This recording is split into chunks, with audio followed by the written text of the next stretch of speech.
The sandgrouse chicks are hatching. Even in the low morning sun, they need their mother's shade. Soon, it'll be so hot they'll die without water. Dad is their one hope. He's found a new water hole with fewer big predators. But for such a small bird, even negotiating gentle giants is tricky. Carrying water back to his chicks will be even harder.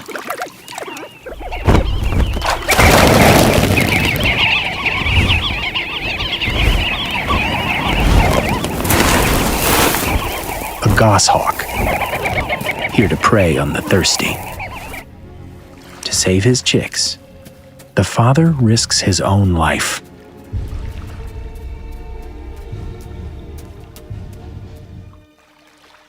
With special absorbent feathers on his belly, a male sandgrouse can soak up enough water to fill a shot glass, ready to carry it back to his chicks.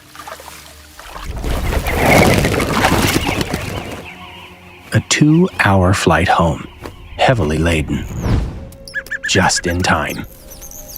The chicks take their first sip of water from Dad's feathers. He'll have to risk the same journey every day for 2 months, until his chicks can fly.